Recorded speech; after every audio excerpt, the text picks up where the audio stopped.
All right, all praise, going on us most certainly due to the Most High, the God of the patriarchs, Abraham, Isaac, and Jacob, and peace to you. In the name of his Son, Jesus, I count it truly a blessing each and every single time that I can come before to preach the word of God, and never do I count it as a light thing to do so. All right, brothers and sisters, I want to get right into today's lesson. I'm a little late. And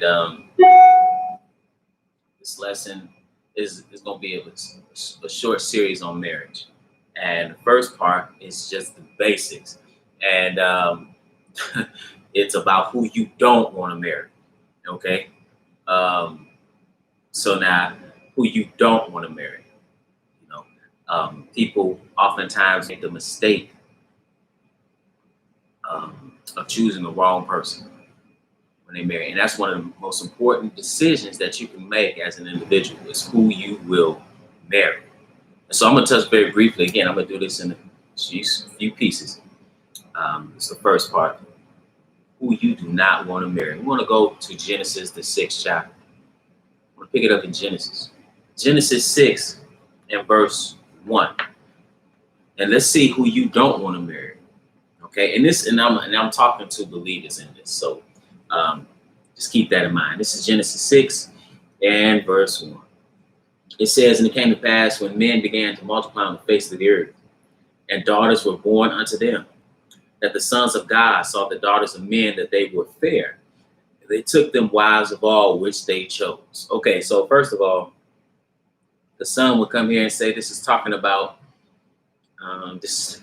angels sleeping with men, or excuse me, angels sleeping with women. Well, this is not Greek mythology, and you don't see that. You don't see that at all. Who this is, these sons of God is a term, kind of like hell, kind of like heaven, kind of like the spirit. You have to qualify.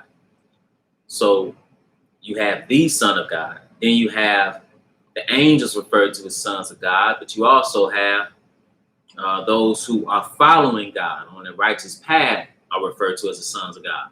And what's happening here is you have the sons of God, righteous men, marrying unrighteous women. Okay, from a different lineage. Okay, not just the lineage of literal earthly lineage, but also of a different spiritual lineage. Right. For example, when you look at Cain and Abel, Abel was of a godly seed. He was righteous, and Cain was wicked. Okay. So, and what happened? He says in verse 3, and the Lord said, my spirit shall not always strive with man, for that he also is flesh, and his days shall be 120 years. So man's lifespan was cut down. Now, here's why people say, this is talking about some angels with women. There were giants in the earth in those days, and also after that, when the sons of God came in unto the daughters of men, and they bare children to them, the same became mighty men, which were of old, men of renown. Okay, so you don't need angels to make giants. You got a league of giants called the NBA, and you don't need angels to make men of renown, because that just means famous men. Okay, but then it says, and God saw that the wickedness of man was great in the earth, and that every imagination of the thoughts of his heart was only evil continually. And it repented the Lord that he had made man on the earth, and it grieved him at his heart. And the Lord said, I will destroy man whom I have created from the face of the earth, both man and beast and the creeping thing, and the fowls of the air, for it repenteth me that I have made them. Oh, yeah, I think what propagated this sin? It was this being, quote unquote, unequally yoked. Okay, this is an example. And this is who you don't want to marry. Okay, let's pick it up. Let's go to Deuteronomy, the 7th chapter. Deuteronomy, the 7th chapter. And let's see something that he told Israel. Now, Israel was chosen in chapter 7 and verse 1. Because this is a matter of fact, before we read this, let's go earlier. And he says in this same book,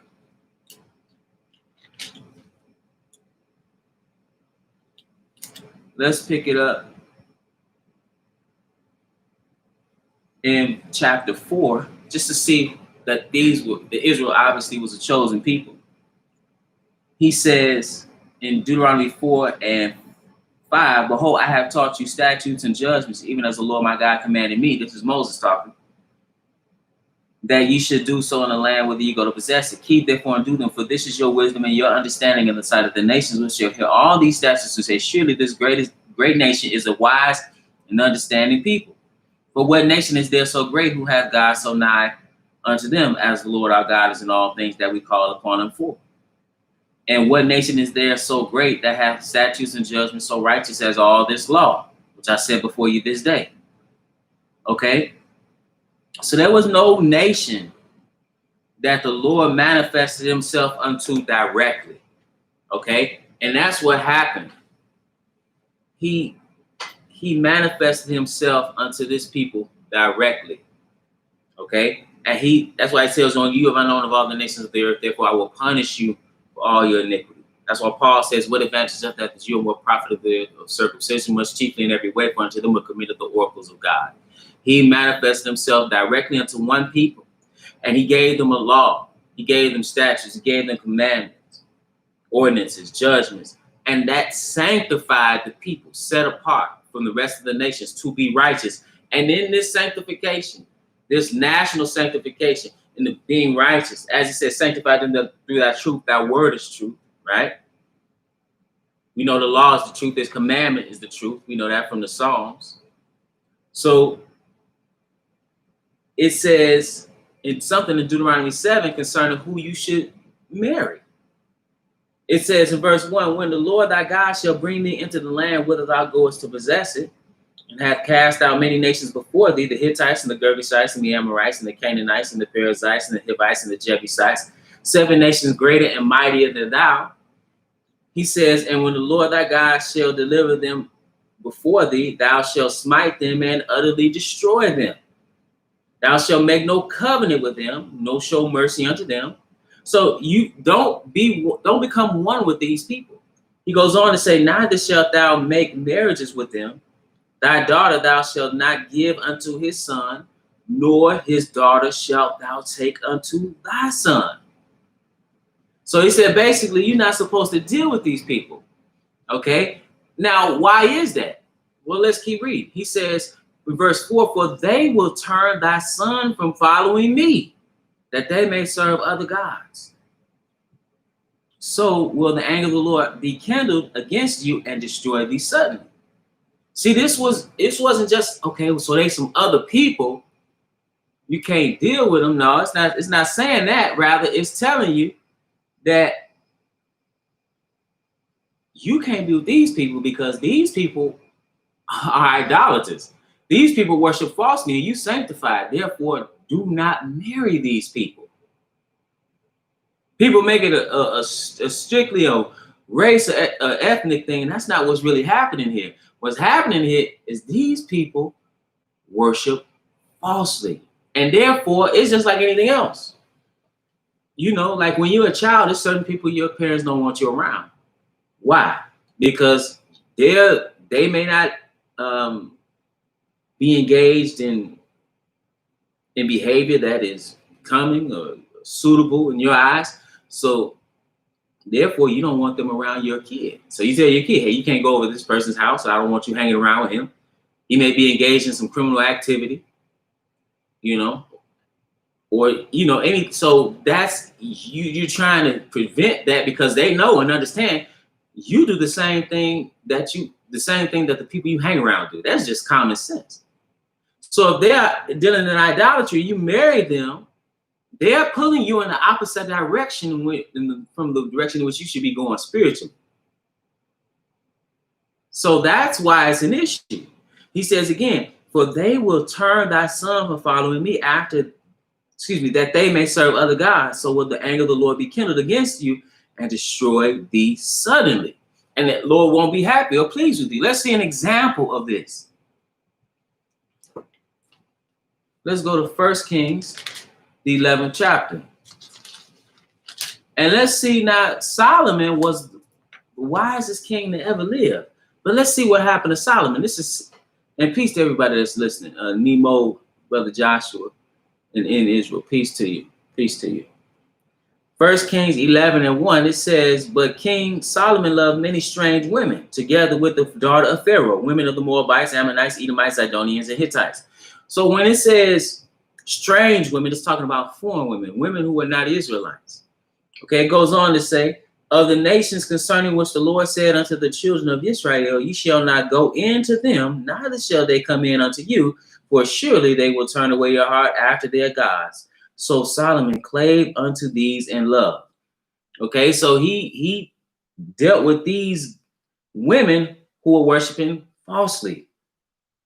Okay, and he reverts you back here in verse 2. We're reverted back to what was written in Deuteronomy about not dealing with these type of women in Deuteronomy the 7th chapter. Dealing with these people because they will turn you from following the true and living God. And it says in verse 3, and he had 700 wives, princesses, and 300 concubines, and his wives turned away his heart. So he had a harem, okay, of all these, many of these foreign women. And what happened? Verse 4, for it came to pass when Solomon was old that his wives turned away his heart after other gods. See, so that's telling you right there who you don't want to marry. Who don't you want to marry? Somebody that's worshiping falsely, because they can turn you from worshiping righteously. You think about this. Somebody say, well, that won't happen to me. It happened to Solomon. Because oftentimes what marriage is by its very nature, the nature of marriage is one of compromise in a lot of different ways. So therefore, you compromise certain things trying to quote unquote keep the peace with somebody who's worshiping falsely. So it says, for it came to pass when Solomon was old that his wives turned away his heart after other gods, and his heart was not perfect with the Lord his God, as was the heart of David his father.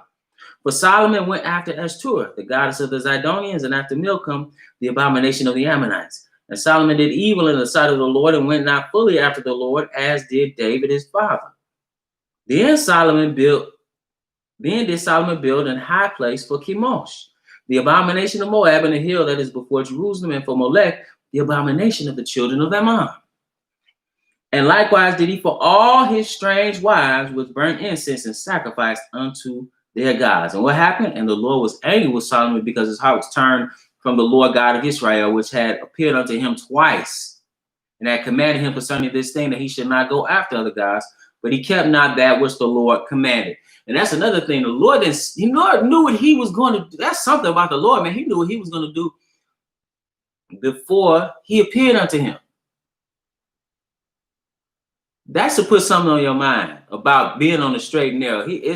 You could be doing the right thing with God, and he he knows what you're gonna do. That, man, you're a free agent. So it's already difficult enough to walk this path of righteousness. What you want to do is choose somebody who is worshiping God, that's on the path with you, so you can walk together. Can two walk together except they be what? Agreed. If you gonna marry somebody that's not dealing with the truth, and you dealing with the truth, that's contrary, and can lead to problems. I want to read one other thing, because people get off into the ethnic thing and not really realizing what really is the issue. Now here we have in the book of Ruth, if you go to Ruth, the 1st chapter, we have Ruth, and Ruth was a Moabite. Okay, so now Ruth was a Moabite. She was married to an Israelite man. He died. She went with her mother-in-law, who was an Israelite, and Naomi had 2 daughters-in-law, and one went back to her people in Moab, but Ruth didn't want to go. And let's see what she said in verse 16. Ruth chapter 1 and verse 16. It says, and Ruth said, entreat me not to leave thee, or to return from following after thee. For whither thou goest, I will go, and where thou lodgest, I will lodge. Thy people shall be my people, and thy God my God. And if you chase down the lineage of David, obviously the lineage goes through men, but you run in as far as Boaz, who had a child, he had a child with Ruth. Okay? And I'm pointing this out because people say, you know, they look at Deuteronomy and say, well, it's just about ethnicity. But it's really telling you, and even 1 Kings 11, but it's really telling you about who you shouldn't marry. And here it's talking about the mindset of somebody, right? This is what you want. So who don't you want to marry? Somebody that's not dealing with the truth of God's word. That doesn't make any sense at all. That doesn't make any sense at all for you to marry somebody that's not in the word, that's not dealing with the truth. You want to walk this path together with somebody. So that's the first part of who you, peace to you, Brother Nicodemus, of who you don't want to marry. And with that, brothers and sisters, I want to remind you that we at the Household of Faith meet every Sabbath at 5925 West 25th Avenue in Gary, Indiana at 1 p.m. Central Standard Time. We live stream right here on the Israel Teach YouTube channel, as well as at www.israelteach.org. If you've been edified through the ministry and would like to leave a donation, you can do so on our website, www.israelteach.org. Peace to you as well, good brother Lawson. 100% of the proceeds goes to the work of the ministry. Again, our website is www.israelteach.org, ISRAELTEACH.org. If you've been edified, you can leave a donation. 100% of the proceeds goes to the work of the ministry. And we are thankful for those who have donated to the ministry. We are truly thankful. In addition, we have Bible study every Wednesday night. We have Bible study today, and it was at 7 p.m. It's on Zoom, and it's 7 p.m. Central Standard Time. If you'd like to be a part of that Bible study, the personal meeting ID number is 845-7108-8849. 845-7108-8849. We also have a Bible study every Friday night on Zoom at 8 p.m. Central Standard Time, and that is a question and answer. And that is personal meeting ID number 602-961-1318. Again, that number is 602-961-1318. Okay. Also, there are books that are written that are available for purchase on Amazon and Barnes & Noble. Into Egypt Again Ships, Pagan Origins of Christian Holidays, Hell Like Wolf, Feel Like Burn Brass, Killing Black Innocents, For Then Shall Be Great Tribulation, and In Defense of Biblical Polygyny. All these books are available on Amazon, BarnesandNoble.com, and many other places where books are sold. And with that, it's always my prayer that you are edified.